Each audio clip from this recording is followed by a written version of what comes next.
Hello friends. आज बात करने वाले हैं फिर एक और स्टोरी से कुछ नया समझने की। यह सबको पता होगा लेकिन एक बार फिर से रिफ़्रेश करने की। एक बार की बात है, एक आदमी को नौकरी मिली जंगल में पेड़ काटने की। दिन भर में उसे 8 पेड़ काटने थे। शुरू शुरू में बड़ा जोश था उसका, तो उसने स्टार्टिंग के 1 हफ्ते से लेकर के 4 हफ्ते के बीच में 8 पेड़ काटे। किसी तरह वो चौथे हफ्ते तक काटता रहा। उसी के बाद एक और आदमी का अपॉइंटमेंट हुआ और उसने वैसे ही वो शुरू शुरू में वो भी 8 पेड़ काटता रहा। 2-3 महीने बीचे। पहले आदमी को जो पेड़ काटने की स्पीड थी वो कम होती गई, वो 4 पेड़ पे आ गया। वो पूरे दिन भर में सिर्फ 4 पेड़ काट पाता और दूसरा आदमी अभी भी 8 पेड़ काट रहा था। दूसरे आदमी को प्रमोशन मिलने लगी। पहला आदमी परेशान हो गया कि ऐसा क्या है जो मैं नहीं कर पा रहा हूँ ऐसा। और वो तो अभी मेरे बाद आया था, उसे प्रमोशन भी मिल गई। उसको क्या हुआ, ऐसा क्या मिल रहा है उसको। वो अपने मैनेजर के पास जाता है और बोलता है कि सर मुझे प्रमोशन भी नहीं मिला है, मेरे पेड़ भी कम कट रहे हैं, मैं कैसे करूँ, मैं बहुत परेशान हूँ। तो उसने बोला ऐसा है, तुम पहले दूसरे व्यक्ति के पास जाओ और उससे जा कर के पूछो कि वो क्या कर रहा है।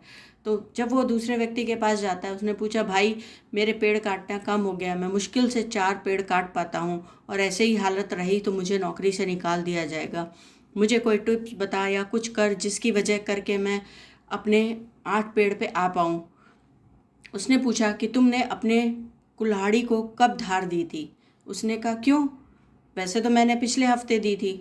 तो बोला बस यही कारण है, क्योंकि मैं जब एक पेड़ काटता हूँ और 2 मिनट अपनी कुल्हाड़ी को फिर से शार्प करता हूँ और फिर नेक्स्ट पेड़ काटता हूँ, उसको शार्प किए बिना मैं नेक्स्ट पेड़ नहीं काटता, तब मेरा एवरेज टाइम का कम हो जाता है और मैं अपनी कुल्हाड़ी को धार देना कभी नहीं भूलता।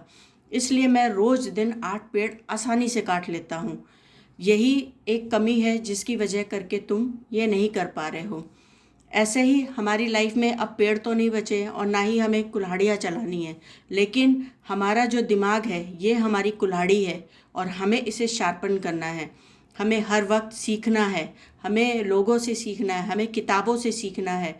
हमें हर वक्त अपने दिमाग को इस धार देनी ही पड़ेगी। अगर हम ये धार नहीं देंगे तो हम डल हो जाएंगे। हम उस तालाब की तरह हो जाएंगे जहाँ एक समय के बाद उसका पानी सड़ने लगता है, उसमें से बदबू आने लगती है। हमें हमेशा एक नदी की तरह बनना है जिससे कि हमारा प्रगति होती रहे, हम सीखते रहें और सिखाते रहें। ये हमारे दिमाग के लिए बहुत ज़रूरी है। आज के लिए इतना ही, कल फिर मिलेंगे। Thank you.